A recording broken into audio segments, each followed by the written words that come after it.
Bismillahirrahmanirrahim. Assalamualaikum warahmatullahi wabarakatuh. Alhamdulillah wassalatu wassalamu ala Rasulillah wa ala alihi wa sahbihi wa man wala wa la haula wa la quwwata illa billah. Allahumma 'allimna ma yanfa'una wanfa'na bima 'allamtana wa zidna 'ilma. Allahumma inna nas'aluka 'ilman nafi'an wa rizqan tayyiban wa 'amalan mutaqabbala. Amma ba'du, ikhwatal iman, kaum muslimin dan muslimat, para pemirsa dan juga para pendengar yang semoga senantiasa dirahmati oleh Allah Tabaraka wa Ta'ala, senantiasa mendapatkan kemudahan, pertolongan, taufik dan hidayah di dalam mengarungi liku-liku kehidupan ini dalam rangka berubudiyah kepada Allah Subhanahu wa Ta'ala sebagai tugas dan kewajiban kita hamba Allah Subhanahu wa Ta'ala. Allahumma amin. Alhamdulillah, puji dan syukur hanya milik Allah. Kemudian salawat dan salam untuk Rasulullah Muhammad sallallahu alaihi wasallam. Ikhwatal iman, para pemirsa dan juga para pendengar rahimakumullah. Tidak terasa perjalanan waktu yang begitu cepat dan hari-hari yang kita lewati, ternyata kita telah masuk bulan Rajab. Hari ini tanggal 2 Rajab. Kemudian setelah itu datang Sya'ban, kemudian datang bulan Ramadan yang kita rindukan bersama. Dalam perjalanan waktu tersebut, sungguh terdapat pelajaran yang berharga dalam hidup ini. Agar kita senantiasa mempersiapkan diri menghadap Allah Subhanahu wa Ta'ala. Jangan pernah kita lalai, jangan pernah kita terkesima dengan dunia ini. Dunia melalaikan, dunia menyibukkan, sementara ajal dan kematian telah menunggu. Oleh karena itu, mari kita manfaatkan waktu, kesempatan, umur kita untuk meningkatkan iman, menambah keilmuan, meningkatkan amal soleh untuk meraih ridha Allah Subhanahu wa Ta'ala. Ikhwatal iman, para pemirsa kaum muslimin rahimakumullah. Sebelum kita melanjutkan pembahasan tentang akidah ahli sunnati wal jamaah di dalam memahami tauhid asma wa sifat, ada baiknya kita ingatkan seluruh kaum muslimin di mana saja berada bahwa ketaatan al-ubudiyah yang dilakukan oleh seorang hamba adalah ketaatan yang kontinu dia lakukan, ketaatan yang senantiasa dia kerjakan, mengharapkan ridha Allah Subhanahu wa Ta'ala sesuai dengan tuntunan Rasulullah sallallahu alaihi wasallam. Hanya mengikuti apa yang dijelaskan oleh Rasulullah sallallahu alaihi wasallam. Jika tidak ada amalan yang spesial, pengkhususan di dalam berubudiyah, sebagaimana disampaikan tadi bahwa di dalam berubudiyah kepada Allah Subhanahu wa Ta'ala, bahwa yang menjadi landasan, yang menjadi panutan kita adalah sunnah Rasulullah sallallahu alaihi wasallam.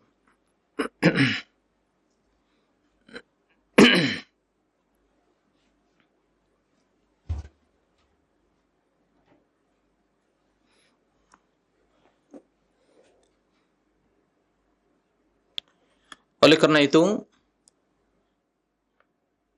di dalam melaksanakan ketaatan, hendaknya senantiasa mengikuti apa yang disampaikan oleh Rasulullah, apa yang dicontohkan oleh beliau.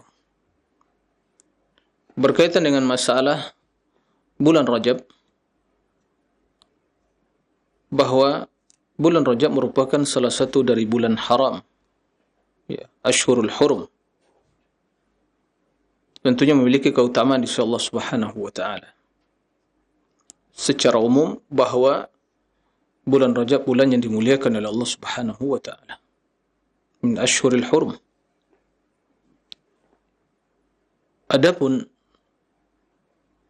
amalan yang spesial, baik itu solat atau puasa atau ibadah-ibadah yang lainnya, maka yang demikian itu tidak terdapat anjuran, tidak terdapat perintah secara khusus dari Rasul sallallahu alaihi wasallam.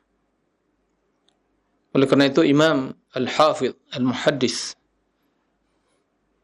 Ibnu Hajar rahimahullah dalam kitab beliau Tabyinul Ajab bima warada fi fadli Rajab menjelaskan bahwa tidak ada hadis yang sahih yang berkaitan dengan pengkhususan bulan Rajab dengan solat tertentu, dengan puasa tertentu. Semua yang terdapat di dalam hal itu adalah hadisnya lemah, bahkan kebanyakannya hadisnya palsu.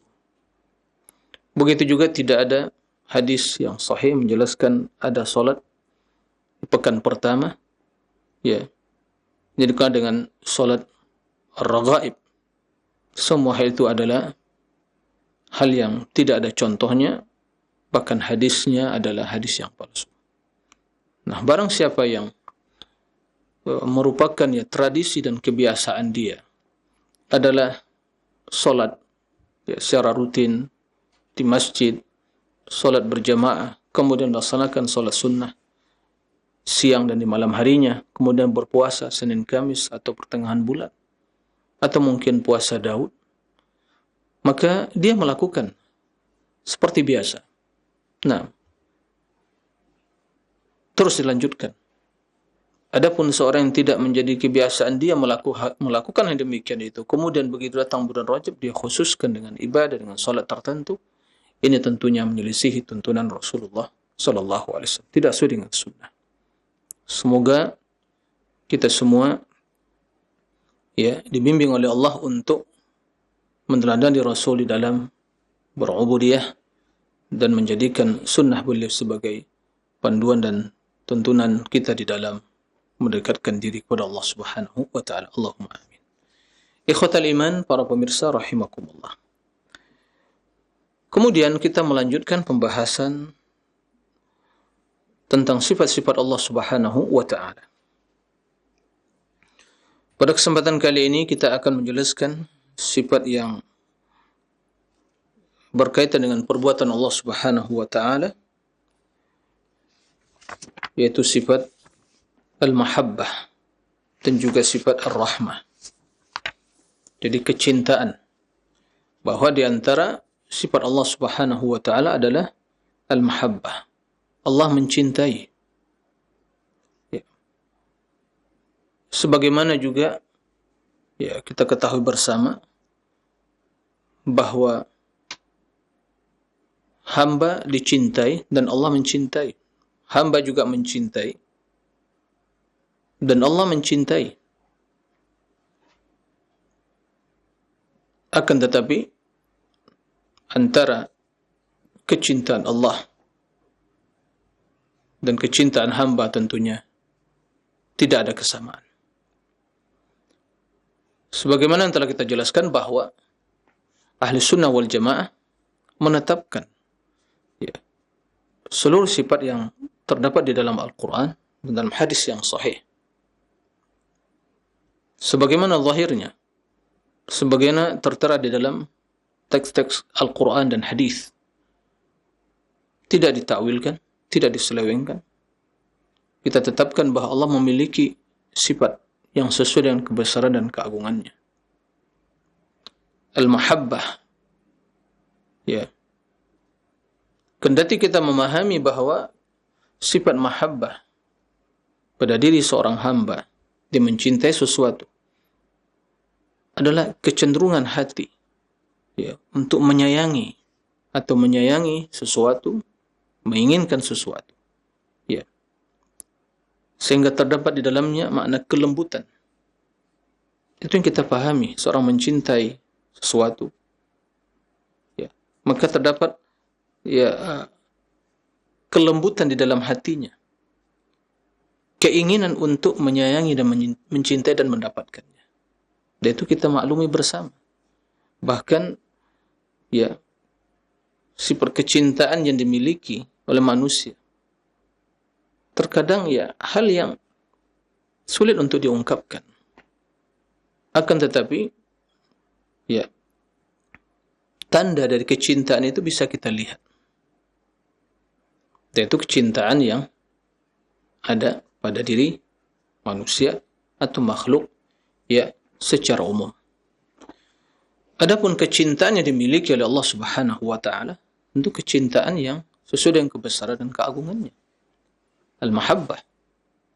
Bahkan kita semua hamba-hamba Allah yang beriman, tatkala melakukan sesuatu dari perintah Allah dan meninggalkan larangannya, yang semua hal itu tergolong ke dalam ketaatan kepada Allah Subhanahu wa taala, kita ingin mendapatkan kasih sayang dan cinta Allah Subhanahu wa taala. Ya.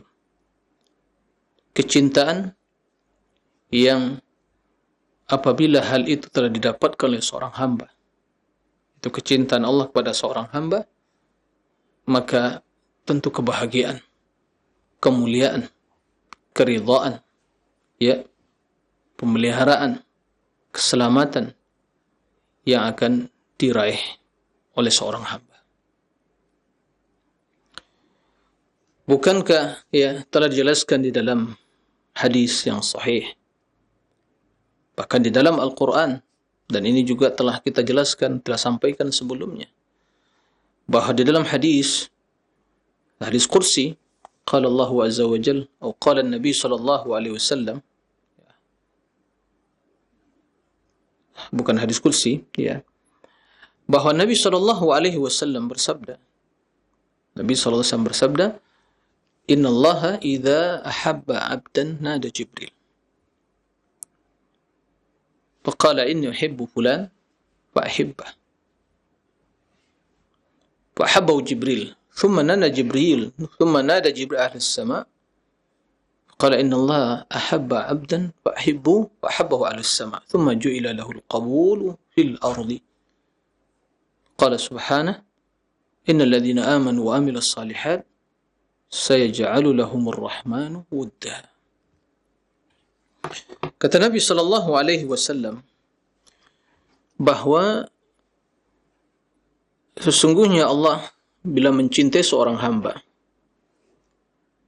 maka Allah akan menyeru Jibril, memanggil Jibril, wahai Jibril, aku mencintai seorang hamba si fulan. Ya. Maka cintailah dia. Maka Jibril akan mencintai hamba tersebut. Kemudian Jibril memanggil penghuni langit, menyeru penghuni langit, ya, mengatakan pada mereka, wahai para malaikat, sesungguhnya Allah mencintai seorang hamba, maka cintailah dia. Maka seluruh penghuni langit ikut mencintai hamba tersebut. Kemudian Allah Subhanahu wa taala tanamkan dalam hati manusia kecintaan kepadanya. Sesungguhnya orang-orang yang beriman dan beramal soleh, Allah akan jadikan, ya, akan berikan kecintaan kepadanya.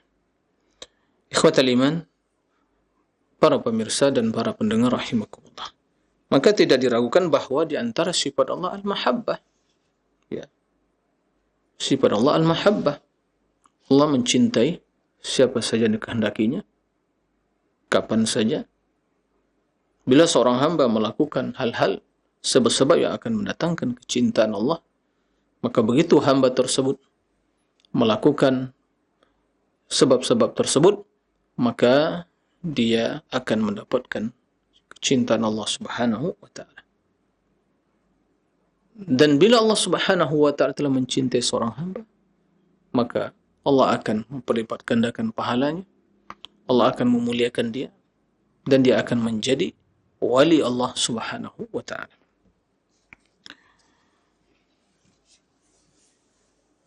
Oleh karena itu, hendaklah kita senantiasa berusaha untuk meraih kecintaan tersebut.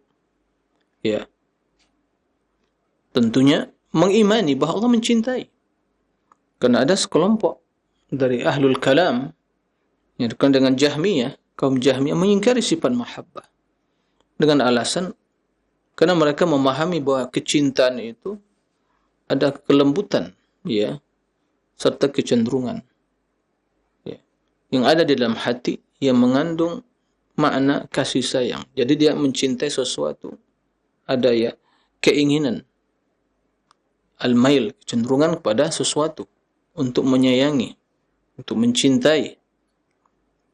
Dan yang demikian itu kata mereka tidak sesuai, tidak ya pantas bagi Allah. Itu sifat makhluk. Ya.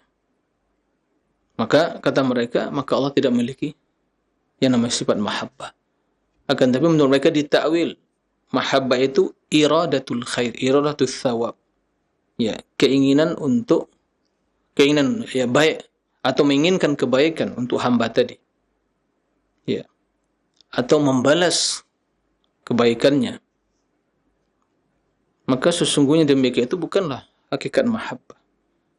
Tapi itu merupakan konsekuensi ya dari sifat mahabbah. Karena apabila Allah Subhanahu wa taala mencintai seorang hamba, maka tentunya Allah akan membalas kebaikannya dan Allah pasti akan memberikan kebaikan dan menginginkan kebaikan baginya. Tapi bukan itu tafsir, bukan itulah makna dari mahabbah. Nah, adapun ayat ya di dalam Al-Qur'anul Karim dan juga hadis serta itu merupakan ijma', maka kita mendapatkan di dalam Al-Qur'anul Karim ayat yang begitu banyak sekali dan juga dalam hadis penjelasan tentang sifat mahabbah. Ya. Di antaranya firman Allah Subhanahu wa taala, "Wa ahsinu innallaha yuhibbul muhsinin." Ya. Kata Allah, dan berbuat baiklah. Sesungguhnya Allah mencintai orang-orang yang berbuat baik. Jadi Allah yuhibbu, ya, mencintai. Nah. Jadi di sini kita mendapatkan sebuah ya pelajaran bahwa kebaikan itu dibalas dengan kebaikan. Orang yang berbuat baik, maka Allah akan mencintainya. Dan juga akan dibalas dengan kebaikan. Al-jaza'ul ihsani ilal ihsan. Bukankah balasan kebaikan itu kecuali juga kebaikan? Maka ini perintah dari Allah Subhanahu wa taala, wa ahsinu innallaha yuhibbul muhsinin. Kemudian juga firman Allah Subhanahu wa taala, innallaha yuhibbul muttaqin. Allah mencintai, sesungguhnya Allah mencintai orang-orang yang bertakwa. Nah, ketakwaan itu melaksanakan perintah Allah, meninggalkan larangannya. Tentunya berdasarkan ilmu, mengharapkan ridha Allah dan kena takut kepada azab Allah Subhanahu wa taala. Maka barang siapa yang memiliki sifat takwa, maka Allah mencintainya. Ketakwaan merupakan sebab untuk meraih kecintaan Allah Subhanahu wa taala. Innallaha yuhibbu al-muttaqin. Di dalam ayat lain Allah Subhanahu wa taala berfirman, "Tsumma attaqaw." Tsumma attaqaw wa ahsanu. Na'am, tsumma attaqaw wa ahsanu wallahu yuhibbul muhsinin. Kemudian mereka bertakwa dan berbuat baik dan Allah mencintai orang-orang yang berbuat baik. Nah, di sini digabungkan antara takwa dan al-ihsan, yaitu berbuat baik. Di dalam ayat lain Allah Subhanahu wa taala menjelaskan, "Qul in kuntum tuhibbunallaha fattabi'uni yuhibbukumullah wa yaghfir lakum dzunubakum wallahu ghafurur rahim." Katakanlah, ya Allah perintahkan nabinya Muhammad sallallahu alaihi wasallam untuk mengatakan kepada manusia. Karena ada sekelompok yang mengatakan bahwa kami mencintai Allah, kami mencintai Rasulullah. Kemudian Allah Subhanahu wa taala turunkan ayat yang mulia ini untuk mengetahui kejujuran mereka dalam perkataan tersebut. Kebenaran ya ungkapan mereka, apakah mereka benar ya cinta kepada Allah, cinta kepada Rasul, maka dibuktikan dengan al-ittiba', yaitu mengikuti Rasulullah sallallahu alaihi wasallam. Qul in kuntum tuhibbuna Allah.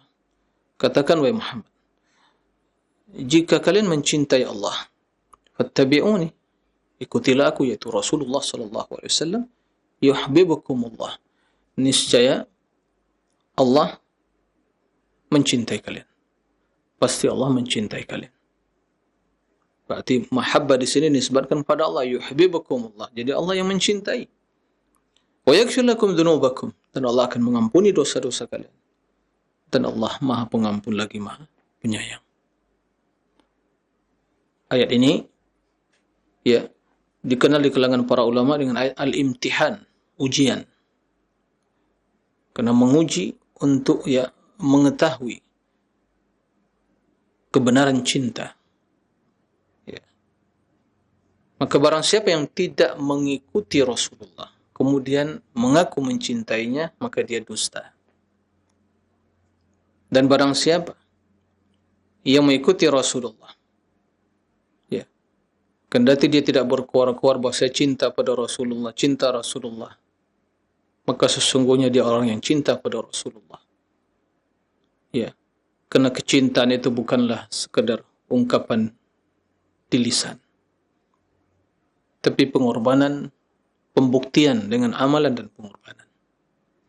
Maka barang siapa yang mengaku cinta Allah, cinta Rasulullah, maka ikuti Rasulullah sallallahu alaihi wasallam.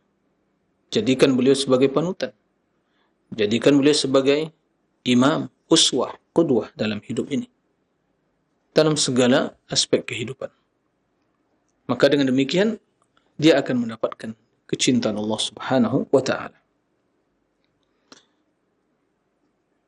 Dalam ayat lain Allah Subhanahu wa taala menjelaskan, "Fasawfa ya'ti Allahu biqaumin yuhibbuhum wa yuhibbuna." Maka Allah akan mendatangkan kaum yang lain di mana Allah mencintai mereka dan mereka mencintai Allah Subhanahu wa taala. Jadi Allah yuhib, mencintai. Nah, sesuai dengan ya kesempurnaan dan keagungan yang dimiliki oleh Allah Subhanahu wa taala. Bukan seperti kecintaan manusia kepada ya yang lain atau kecintaan yang ada pada diri manusia. Karena Allah Subhanahu wa taala menjelaskan dalam Al-Qur'an, "Laisa kamitslihi syai' wa huwas samiul basir." Ya, tidak ada sesuatu pun yang serupa dengan Allah dalam perbuatannya, dalam zatnya, dalam sifatnya dan nama-namanya.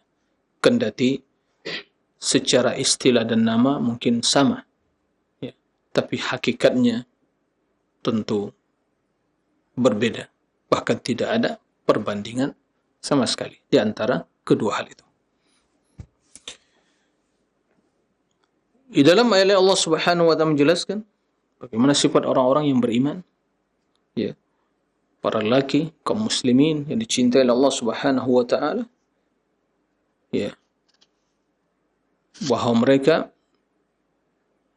beribadah kepada Allah di rumah-rumah Allah, di masjid. Fihi rijalun yuhibbuna ayatatahharu wallahu yuhibbul mutahhirin. Dalamnya ada para lelaki kaum mukminin yang yuhibbuna ayatatahharu, mereka ingin mencintai, ya, untuk mensucikan diri. Allah yuhibbul mutahhirin, Allah mencintai orang yang mensucikan dirinya, ya, baik dari noda secara fisik atau secara ya batin atau maknawi. Maka Allah mencintai orang-orang yang bersih, orang yang suci jiwa dan fisiknya. Dan ayat-ayat yang lain yang menjelaskan sifat kecintaan yang dimiliki oleh Allah Subhanahu wa taala. Adapun ya hadis Nabi sallallahu alaihi wasallam, di antaranya sabda Nabi yang mulia sallallahu alaihi wasallam, "Innallaha yuhibbu an tu'ta rukhasuhu kama yuhibbu an tu'ta azaimuhu atau kama yakrahu an tu'ta ma'asiyatuh." Sesungguhnya Allah Subhanahu wa taala mencintai an tu'ta rukhasahu. Mencintai ya diterima keringanan atau dispensasi yang diberikannya. Dilaksanakan. Subhanallah. Di dalam agama ini ada ya amalan ketaatan yang bila tidak mampu dilakukan oleh seorang hamba, maka dia mendapatkan dispensasi. Tapi tidak meninggalkan ya secara keseluruhan. Dalam kondisi-kondisi tertentu, dalam keadaan sakit, dalam keadaan berpergian, ya. Subhanallah. Agama yang mudah dengan petunjuk dan bimbingan Allah dan Rasulnya.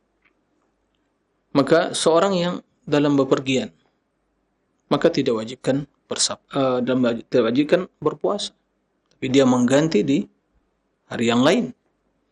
Dalam kondisi bepergian juga, solat yang 4 rakaat bisa diqasar jadi 2 rakaat. Keringanan. Subhanallah. Ya.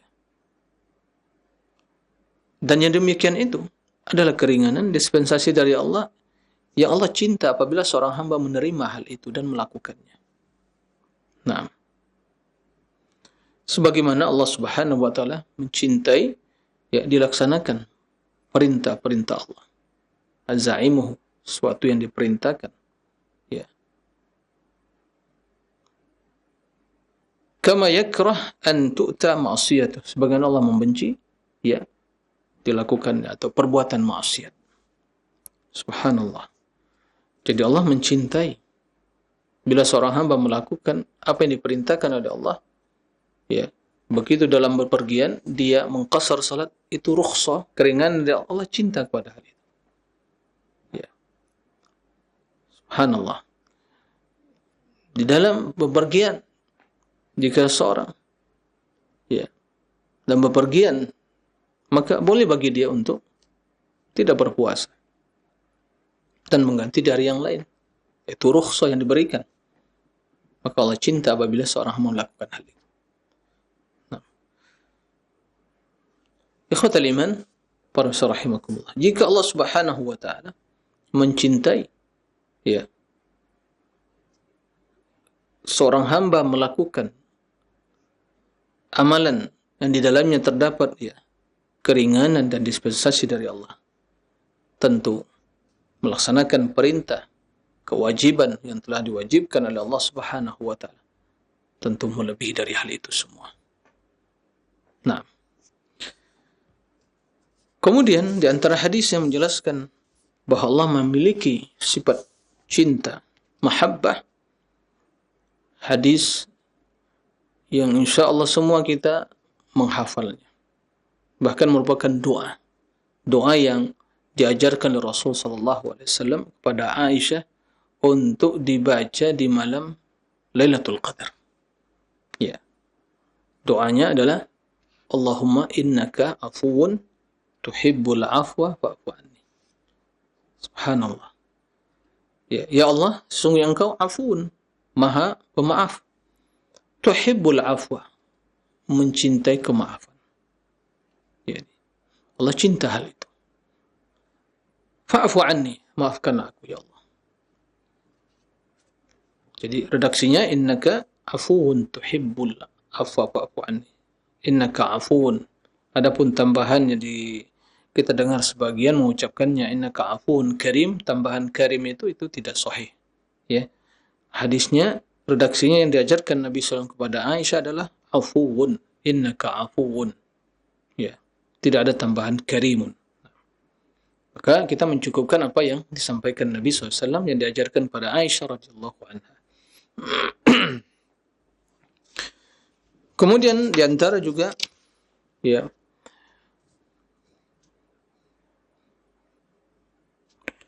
hadis yang menjelaskan sifat cinta Allah Subhanahu wa taala, kecintaan Allah, ya, sabda Nabi yang mulia sallallahu alaihi wasallam, innallaha ta'ala yuhibbu an yara athara ni'matihi ala 'abdihi.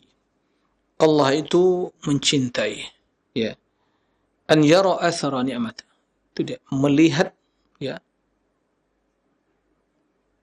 athar ni'matahu ala abdihi, yaitu tanda atau bekas dari nikmat Allah pada diri hambanya. Artinya apa? Begitu Allah memberikan nikmat kepada hambanya, Allah ingin nikmat tersebut digunakan sehingga tampak ya dalam kehidupan seorang hamba dia itu menggunakan nikmat tersebut. Ya, itu Allah cinta ya kepada hal itu. Subhanallah. Tentunya seorang hamba yang senantiasa ya memuji Allah,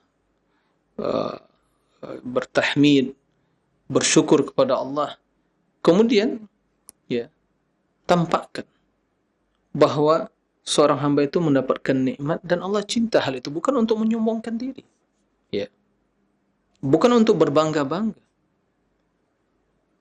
akan tapi sebagaimana dijelaskan, wa amma bi ni'mati rabbika fahaddits, nikmat Allah hadis, sampaikan ya sebagai bentuk syukur, bukan untuk membanggakan, bukan untuk menyombongkan ya diri atau berbangga-bangga, tidak, tapi mengungkapkan ya realita dan fakta yang sesungguhnya. Ini nikmat dari Allah ya, dan Allah cinta ya kondisi hamba yang demikian itu. Nah,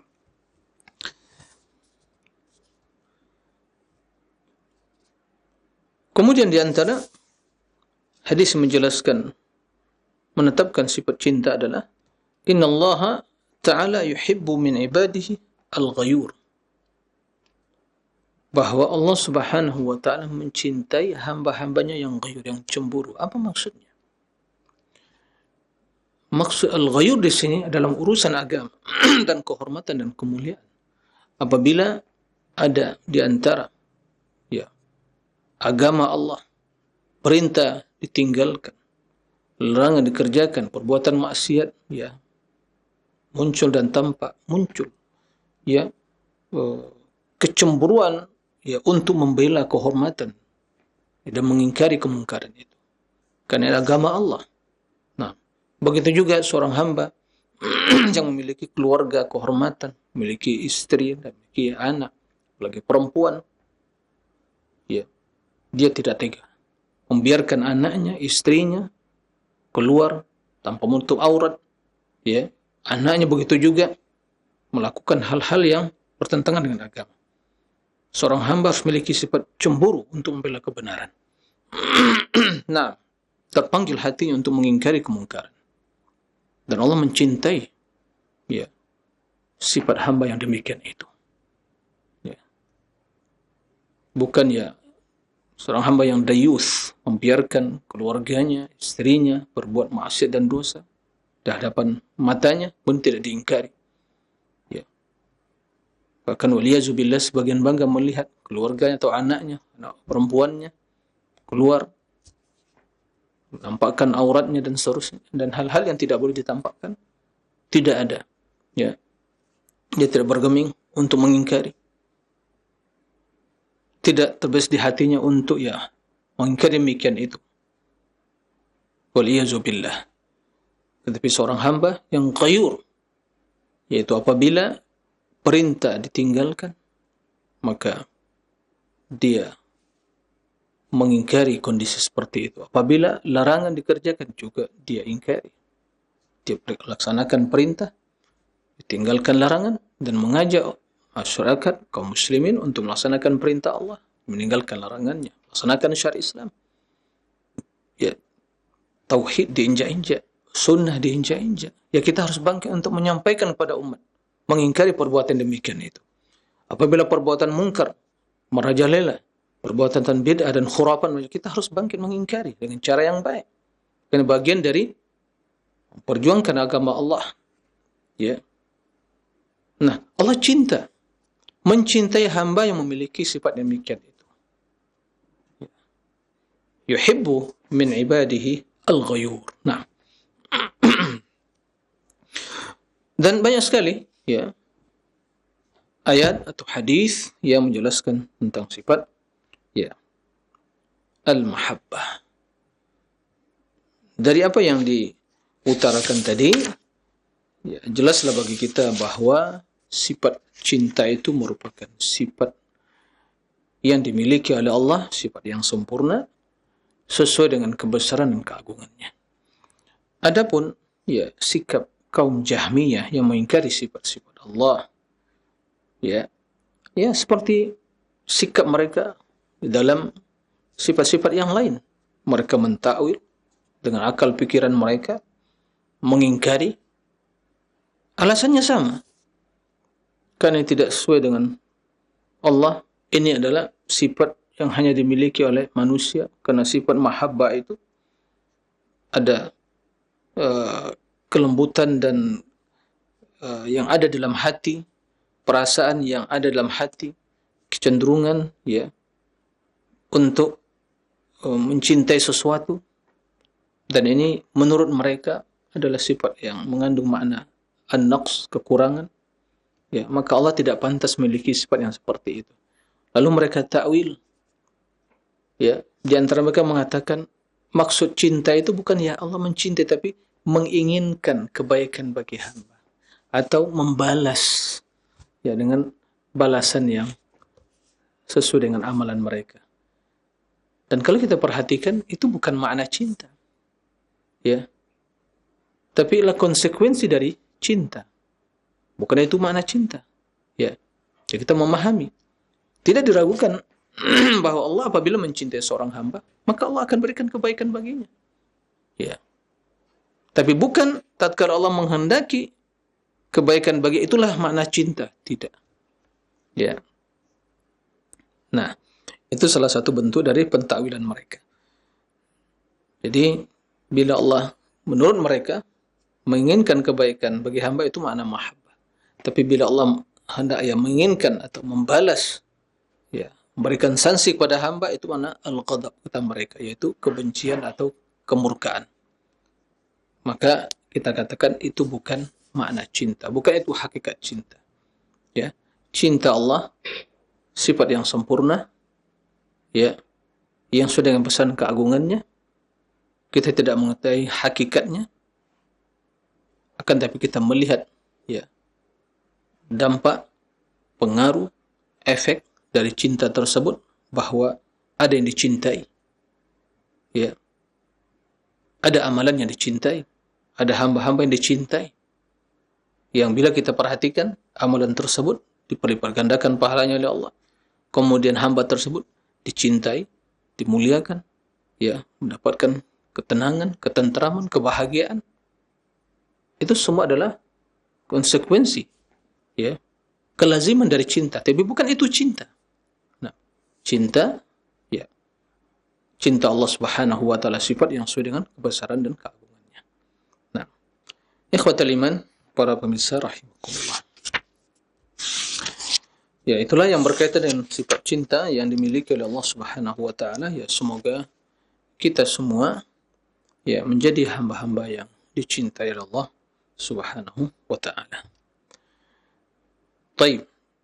Kemudian di antara sifat Allah Subhanahu wa taala sifat Ar-Rahmah, rahmat, ya. Sifat rahmat yang terjemahan kita ya kasih sayang. Bahkan rahmat itu telah menjadi ya bagian dari bahasa kita, rahmat. Ya. Sehingga kita mengungkapkan semoga Allah merahmati kita. Ya. Dan dalam terjemahan Ar-Rahman Ar-Rahim yang Maha Pengasih lagi Maha Penyayang, itu terjemahan. Tapi apakah itu hakikat cinta yang tidak? Ya. Tapi kita mengetahui hakikat rahmat, ya, tentunya tidak. Karena rahmat Allah, kita mengetahui bagaimana rahmat Allah yang umum, yang meliputi seluruh makhluknya, rahmatuhu wasi'ah, dan ada rahmat yang spesial. Maka ahli sunnati wal jamaah mengimani bahwa di antara sifat Allah Ar-Rahmah. Ya. Setiap hari kita membaca Ar-Rahman Ar-Rahim. Bahkan dalam ya, Bismillahirrahmanirrahim. Ya. Ada di sana dua nama Allah, Ar-Rahman Ar-Rahim. Dan yang telah kita jelaskan dan kita sampaikan bahwa ya akidah Ahlussunnah dalam memahami sifat, setiap nama itu mengandung sifat. Bahkan terkadang lebih dari satu sifat. Nah, oleh karena itu tidak terbatas sifat Allah Subhanahu wa taala. Adapun membatasi dengan jumlah tertentu tidak ada dalilnya. Bahkan penyimpangan. Ya. Maka tatkala kita mengatakan atau membaca firman Allah, bahkan ya begitu baca bismillah, bismillahirrahmanirrahim. Nah, dengan nama Allah yang Maha Pengasih lagi Maha Penyayang. Ar-Rahman Ar-Rahim. Dua nama Allah yang diambil dari Ar-Rahmah. Nah, Ar-Rahman Ar-Rahim. Ar-Rahman rahmatuhu wasi'ah yang meliputi seluruh hambanya. Ar-Rahim al-Khassa yang spesial bagi orang yang beriman. Maka dari kedua nama tersebut, karena itu Asma'ul Husna min Asma'illahi al-Husna. Kenapa namakan Al-Husna? Karena setiap nama tersebut mengandung makna, dan makna tersebut itulah sifatnya. Maka Ar-Rahman Ar-Rahim menunjukkan kepada Ar-Rahmah. Nah, dan semua kita ya berharap rahmat Allah, bahkan membutuhkan rahmat Allah dalam setiap kondisi keadaan. Bahkan amalan yang kita lakukan di dunia ini ternyata bukan yang akan memasukkan kita ke dalam surga, tapi kita masuk surga dengan rahmat Allah Subhanahu wa taala. Dalam hadis Nabi sallallahu alaihi wasallam menjelaskan, "I'lamu fa innahu lan yudkhila ahadakum al-jannata 'amaluhu." Qalu wa la anta ya Rasulullah? Qala wa la ana illa an yataghammadani Allahu bi rahmatin minhu wa fadl. Ya. Atau kama qala Nabi sallallahu alaihi wasallam. Ketahuilah, tidaklah amalan kalian yang akan masuk kalian ke dalam surga. Para sahabat bertanya, juga engkau wahai Rasulullah? Naam, juga saya. Kecuali bila Allah merahmatiku dan mengampuni dosaku atau memberikan karunia kepada aku. Maka tidak diragukan bahwa Allah memiliki sifat rahmah. Ya. Akan tetapi para pemirsa kaum muslimin rahimakumullah, ada dari sekte Ahlul Kalam, bahkan dari kaum Jahmiyah itu ya, bahkan mereka mengingkari sifat rahmat. Ya. Subhanallah. Dan ditakwil.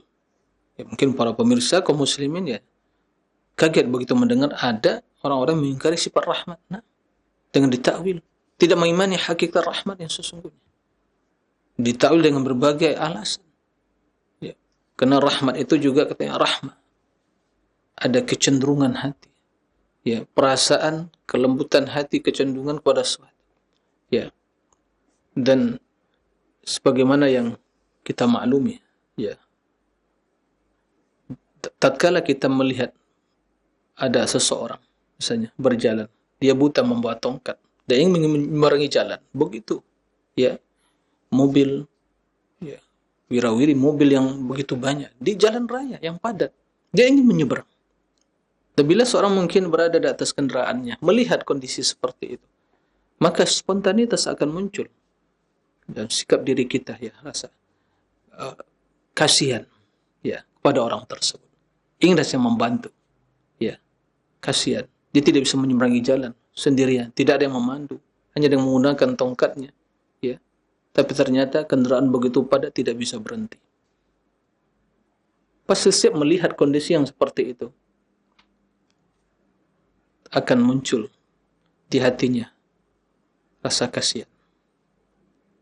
Dan itu pertanda bahwa ada rahmat, ya, kasihan, rasa kasih sayang. Begitu juga kondisi-kondisi yang lain yang kita melihat, ya. Naam, pada diri kita ada hal yang seperti itu.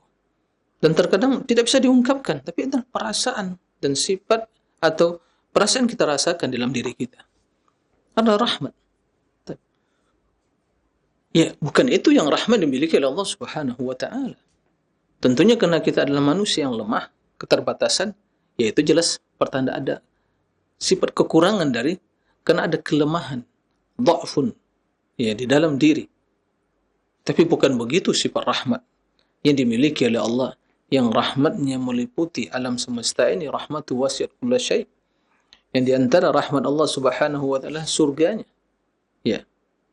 Dan di antara rahmat yang Allah berikan, efek dari rahmat yang dimiliki oleh Allah, bagaimana manusia berkasih sayang satu rahmat diturunkan ke permukaan bumi ini. Dengan rahmat tersebut mereka berkasih sayang. Dan 99 rahmat itu ada di sisi Allah Subhanahu wa taala. Maka tidak diragukan Allah memiliki sifat rahmat. Rahmah. Ya. Berdasarkan Al-Qur'an, berdasarkan hadis dan ijma'. Ya. Adapun ahlul kalam, sekte Jahmiyah yang mengingkari sifat rahmah, bahkan mentawilnya untuk mengingkarinya, tidak ada alasan mereka kecuali hanya persepsi yang negatif, karena mereka ya memiliki persepsi bahwa rahmat yang mereka pahami seperti rahmat yang ada pada diri manusia. Itu yang mereka pahami dari sifat rahmat yang dimiliki oleh Allah. Maka jelas ini adalah pemikiran yang nyeleneh, pemahaman yang menyimpang, karena kita mengetahui bahwa Allah Subhanahu wa taala laisa kamitslihi syai' wa huwas samiul basir. Tidak ada sesuatu pun yang serupa dengan Allah Subhanahu wa taala. Dan Allah Maha mendengar dan Maha melihat. Nah, begitu juga rahmah. Naam. Rahmat. Tapi rahmat Allah sesuai dengan kebesaran dan keagungannya. Kasih sayang yang ada pada diri manusia, rahmat pada diri mereka sesuai dengan kelemahan dan keterbatasan mereka. Nah, di antara yang menjelaskan, ya, nama Allah Ar-Rahman, Ar-Rahim. Ar-Rahman al-Shistawa, Ar-Rahman, berarti Allah Ar-Rahman, namanya Ar-Rahman, sifatnya Ar-Rahman. Ar-Rahman Ar-Rahim, Bismillahirrahmanirrahim, Alhamdulillahirrabbilalamin, Ar-Rahman Ar-Rahim. Nah, semua hal itu menunjukkan kepada sifat rahmah. Baik. Kemudian Ar-Rahman 'allama al-Qur'an. Bahkan ada surat namanya Ar-Rahman. Ya, Ar-Rahman 'allama al-Qur'an, yang mengajarkan Al-Qur'an. Allah Subhanahu wa taala menjelaskan dalam Al-Qur'an, kataba ala nafsi rahmah, Allah telah mewajibkan atas dirinya rahmat. Itu Allah yang mewajibkan bahwa rahmat Allah Subhanallah meliputi seluruh makhluknya. Bahkan rahmat Allah Subhanahu wa taala mendahului kemurkaannya.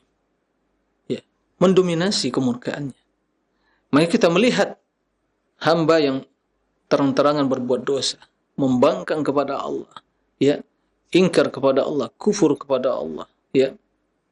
Apakah langsung seketika itu dibinasakan atau tidak? Masih diberi kesempatan. Ya subhanallah. Berbuat dosa di pagi, di siang hari, di malam hari, di pagi, di sore hari. Dia berbuat dosa. Apakah ketika berbuat dosa langsung dibinasakan oleh Allah? Tidak. Masih diberi kesempatan, peluang, dan bertaubat. Disuruh lagi, ladzina amanu tubu ilallah, bertaubatlah kepada Allah. Dibuka pintu taubat seluas-luasnya. Di malam, di siang hari, di pagi, kapan saja. Subhanallah, rahmat Allah.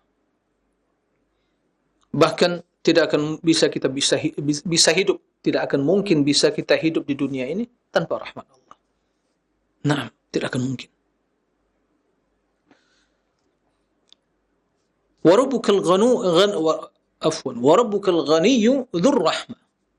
Wa rabbukal ghaniyyu dzur rahmah. Dan Rabbmu al-ghani, maha kaya, dzur rahmah.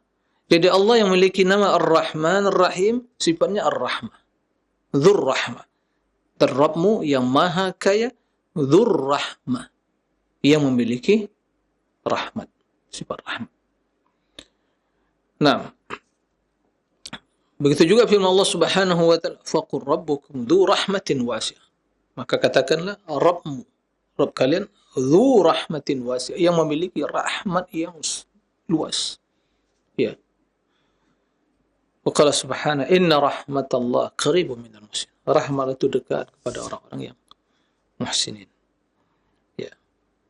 Di sini ada sebuah faedah dari ayat ini, rahmatullah qaribun minal muhsinin. Kenapa tidak dikatakan inna rahmatullah qaribah? Karena rahmat muannats, seharusnya khabarnya qaribah. Subhanallah, kata para ulama, karena rahmat tersebut dinisbatkan kepada Allah. Rahmatullah. Maka di sini Allah ingin menjelaskan bahwa Allah itu dekat kepada orang-orang yang berbuat baik. Naam, rahmat Allah tentunya meliputi orang yang berbuat baik, tapi Allah dekat kepada hamba-hamba yang berbuat baik, sehingga akan diperkenankan doanya, diampuni ya dosa-dosanya, diberikan ya kebutuhan dan hajatnya. Dalam ayat lain Allah Subhanahu wa taala menjelaskan wa rahmati wasi'at kulla syai'. Rahmatku meliputi segala sesuatu. Nah, banyak sekali ya ayat dalam Al-Qur'an menjelaskan hal itu, di antaranya di antara hadis yang menjelaskannya ya sabda Nabi sallallahu alaihi wasallam, "Ar-rahimuna yarhamuhumur rahman, irhamu man fil ard yarhamukum man fis sama." Orang yang berkasih sayang itu akan dirahmati oleh Allah. Ya, sayangilah orang-orang yang di dunia ini, maka Allah Subhanahu wa taala yang di langit ya akan menyayangi kalian. Subhanallah. Man la yarham man fil ard la yarhamuhu man fis sama. Siapa yang tidak menyayangi orang yang ada di bumi ini, penduduk bumi, ya, maka tidak akan disayangi oleh Allah Subhanahu wa taala yang ada di langit. Dan banyak sekali ya hadis yang menjelaskan hal itu. Itulah sebagian dari ayat Al-Quran dan hadis Nabi SAW yang menjelaskan sifat rahmat bagi Allah Subhanahu wa taala, dan sesuai dengan kebesaran keagungannya, bukan seperti sifat rahmat kasih sayang ada pada diri manusia. Kendati secara nama sama rahmat, tapi tentunya tidaklah rahmat Allah seperti rahmat manusia. Sebagaimana firman Allah, "Laisa kamitslihi syai' wa huwas samiu al-basir." Tidak ada yang serupa dengan Allah, tidak satu pun yang serupa dengan Allah, dan Allah Maha As-Sami', mendengar dan Maha melihat. Wallahu a'lam, demikian, semoga bermanfaat. Nah, Barakallahu fikum, jazakumullahu khairan Ustaz atas nasihat dan bimbingan yang sangat bermanfaat telah disampaikan di kesempatan pagi hari ini. Semoga Allah senantiasa melimpahkan keberkahan serta taufik untuk kita semuanya untuk bisa memahami pelajarannya dan juga mengambil faedah serta mengamalkannya dalam ketaatan kepada Allah Subhanahu wa taala. Selanjutnya kami berikan kesempatan untuk Anda yang bertanya, silakan. Pertanyaan yang pertama dari Abu Abdillah di Kalimantan Tengah. Ustadz, bagaimana cara membantah subahat-subahat yang dilontarkan oleh sekte-sekte atau aliran-aliran yang menolak sifat-sifat Allah? Silakan Ustadz. baik. Ya, terima kasih kepada yang bertanya. Barakallahu fiik. Semoga kita senantiasa ya dilindungi oleh Allah Subhanahu wa taala dari berbagai ya kesesatan, ya, pemikiran, pemahaman yang begitu ya banyak dengan berbagai media yang di zaman sekarang ini. Taib. Pertama, tentunya di antara hikmah atau tujuan kita mempelajari akidah Ahlussunnah adalah agar kita selamat dari penyimpangan tersebut. Ini tujuan utama. Ya, selain di antara tujuannya tentu yang pertama sekali tujuannya adalah bagaimana kita bisa kenal kepada Allah.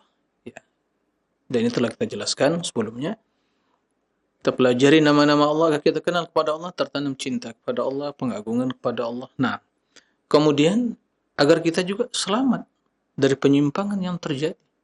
Karena penyimpangan di dalam pembahasan tauhid asma wa sifat sungguh sangat ya dahsyat sekali. Dan munculnya hal itu ya setelah muncul pemikiran ahlul kalam yang diadopsi dari teori-teori filsafat yang dikenal dengan kaum Jahmiyah, penisbatan kepada Jahm bin Safwan. Kemudian karena mereka mengingkari sifat, maka dinamakan al-mu'attilah. Jadi seluruh sekte yang mengingkari sifat-sifat Allah Subhanahu wa taala, baik secara keseluruhan atau sebagian, ya, atau yang mengingkari nama, secara nama juga ada nama sekte yaitu Ghulatul Jahmiyah yang nama dan sifat diingkari. Nah, ada yang hanya menetapkan nama tapi tanpa makna, Mu'tazilah. Ada yang mengingkari ya menetapkan sebagian sifat 7 seperti di kalangan Kullabiyah. Ya, Al-Kullabiyah, Ibnu Kullab, 7 sifat, kemudian ya sekte-sekte yang lain yang mengingkari sebagiannya. Nah, maka semua itulah bentuk penyimpangan. Lalu bagaimana kita bisa menjelaskan kepada umat atau menyingkap penyimpangan tersebut? Pertama ya kita harus membekali diri dengan ilmu yang sahih, ilmu yang benar tentang akidah Ahlussunnah wal Jamaah. Kemudian kita harus memahami ya kaidah, prinsip-prinsip dasar dalam berakidah. sebagaimana telah kita jelaskan dari awal kajian tentang akidah ahli sunnah wal jamaah tentang asma wa sifat ini, kita jelaskan kaidah-kaidah yang telah berdasarkan dalil, berdasarkan Al-Quran. Nah, pertama yang harus kita pahami bahwa pembahasan tentang asma wa sifat ini adalah pembahasan berkaitan dengan ma'rifatullah, mengenal Allah. Dan ini merupakan bagian dari iman kepada Allah dan bahkan merupakan ya tuntutan dari batin kita. Tidak ada suatu hal yang mulia untuk dipelajari, yang lebih mulia untuk dipelajari dan diketahui daripada mengenal Allah Subhanahu wa taala. Maka mustahil ya perkara ini yang merupakan perkara yang sangat mendasar, yang prinsip kemudian dibiarkan, ya tidak dijelaskan hukumnya dan maknanya oleh Allah dan tidak dijelaskan pada Rasulullah, kemudian Rasul tidak menjelaskannya kepada para sahabat. Mustahil. Nah, maka ini semua telah dijelaskan dalam Al-Quran, dalam hadis. Maka tugas kita adalah mempelajari hal itu. Kemudian yang perlu juga dipahami, landasan kita dalam berakidah ya qala Allah wa qala Rasul, bukan logika. Apalagi dalam perkara yang gaib ya, masalah asma wa sifat ini berkaitan dengan diri Allah Subhanahu wa taala. Ya. Maka kita kembali kepada Al-Qur'an, kepada hadis. Kemudian mengikuti ijma'nya para salafus saleh. Ya. Para sahabat, tabi'in, ba'd tabi'in, ahli sunnah. Kesepakatan mereka di dalam memahami ya asma wa sifat. Kemudian yang perlu diketahui, sumber permasalahan, ini perlu diketahui, sumber permasalahan yang muncul ya di kalangan sekte-sekte yang mengingkari sifat-sifat Allah itu, pertama, karena mereka memiliki persepsi yang negatif tentang Allah. Apa maksudnya? Nah, maksud mereka ingin mengagungkan Allah. Itu menurut mereka, tapi sesungguhnya tidak benar. Pengagungan kepada Allah bukan dengan mengingkari sifat, tapi menetapkan sifat. Jadi mereka memiliki persepsi, kenapa? Kalau ditetapkan sifat itu secara zahirnya, berarti menyerupai sifat makhluk. Karena seperti yang istiwa alal arsh, Allah memiliki tangan, Allah memiliki wajah. Mereka memahami ya istiwa seperti duduknya seorang raja di atas singgasananya. Tangan seperti tangan manusia. Begitu. Kemudian wajah seperti wajah manusia. Itu dipahami. Nah, tatkala mereka membaca Al-Quran, yadullah fawqa aydihim, yabqa wajhu rabbik, kekal wajah Rabbmu, tangan Allah. Ya, lima khalaqtu biyadayya, terhadap apa yang kuciptakan dengan kedua tanganku. Istawa alal arsh, yang dipahami mereka makna yang ada pada makhluk tadi. Nah, tidak diragukan, secara umum ada kesamaan, karena istawa, yadun, wajhun, sama, tapi hakikatnya berbeda. Nah, tatkala persepsi mereka memahami bahwa bila ditetapkan akan menjerumuskan ke dalam tasbih, karena menyerupai sifat makhluk, lalu apa yang harus dilakukan untuk mensucikan Allah, mengagungkan Allah, kata mereka, maka harus diselewengkan, ditakwil. Nah, inti permasalahannya di sini. Ya, inti permasalahannya di sini. Jadi tujuannya yang mengagungkan, tapi bukan dengan cara Al-Quran dan hadis. Siapa yang paling mengagungkan Allah dan Rasul? Dan paling mengagungkan Allah selain dari Rasulullah? Siapa yang paling mengagungkan Allah setelah Rasul daripada sahabatnya? Tidak ada. Mereka orang yang paling mengagungkan Allah. Lalu bagaimana mereka mengagungkan Allah? Bagaimana mereka mensucikan Allah? Menetapkan sesuai dengan apa yang terdapat dalam Al-Quran dan hadis. Naam, tidak mentakwil. Kemudian, ya, hal yang juga perlu diketahui bahwa prinsip mereka dalam hal kaidah yang mereka gunakan itu membedakan antara yang sama dan menyamakan antara yang berbeda. Ya, itu permasalahannya. Jadi antara Allah dan makhluk jelas berbeda. Tentu konsekuensinya antara sifat Allah dengan sifat makhluk berbeda. Nah, tapi tatkala mereka memahami ada kesamaan, nah ini yang jadi permasalahan. Ya. Wajah Allah, tangan Allah. Nah, jelas Allah berbeda dengan makhluk, maka pasti akan berbeda tangan Allah dengan makhluk. Bila itu dipahami, selesai masalah. Tidak ada tasbih. Nah, ini.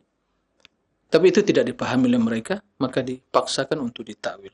Kemudian ada satu hal yang jelaskan oleh para ulama, tidak memahami sebuah kaidah bahwa tidak semua yang sama dari sisi istilah sama hakikatnya. Jadi kesamaan dalam istilah tidak mesti sama dalam hakikatnya.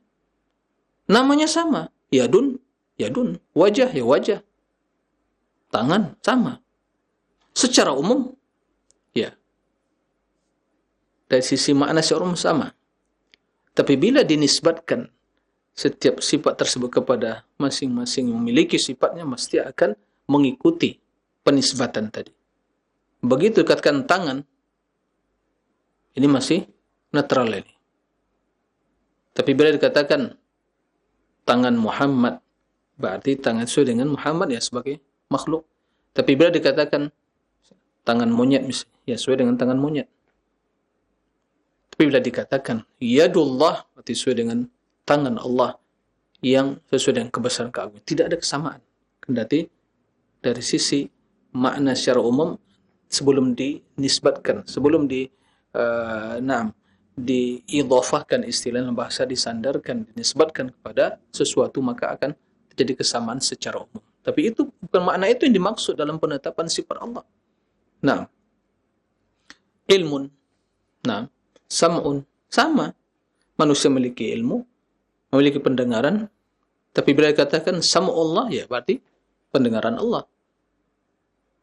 Sam'ul bashar, ya berarti pendengaran manusia. Maka Allah katakan faja'alnahu sami'an basira. Menjadikan manusia sami'an basira, sami' yang mendengar, basir melihat. Allah menetapkan bagi dirinya bahwa sami'ul basir, Allah Maha mendengar dan Maha melihat. Maka tidak sama pendengaran Allah dengan pendengaran makhluk. Tidak sama penglihatan Allah dengan penglihatan makhluk. Laisa kamitslihi syai', laisa kamitslihi syai', wa huwas sami'ul basir. Tidak ada sesuatu pun yang serupa dengan Allah, ya, maka Allah Maha mendengar, Maha melihat. Baik, mohon maaf ya, karena ada satu hal yang lain mungkin tidak bisa dilanjutkan, mungkin kita cukupkan sampai di sini insyaallah. Pada kesempatan di lain waktu atau mungkin pekan yang akan datang kita lanjutkan biidznillah. Semoga yang sedikit ini bermanfaat bagi menyampaikan dari kita semua. Semoga senantiasa dalam lindungan Allah dan beri kemudahan, taufik, pertolongan untuk berubudiyah kepadanya. Allahumma amin. Demikian, Allahu a'lam wa sallallahu wa sallam bina Muhammadin wa alihi wa sahbihi wa sallim. Walhamdulillahirabbil alamin. Subhanakallahumma bihamdik asyhadu an la ilaha illa anta astaghfiruka wa atubu ilaik. Wassalamualaikum warahmatullahi wabarakatuh.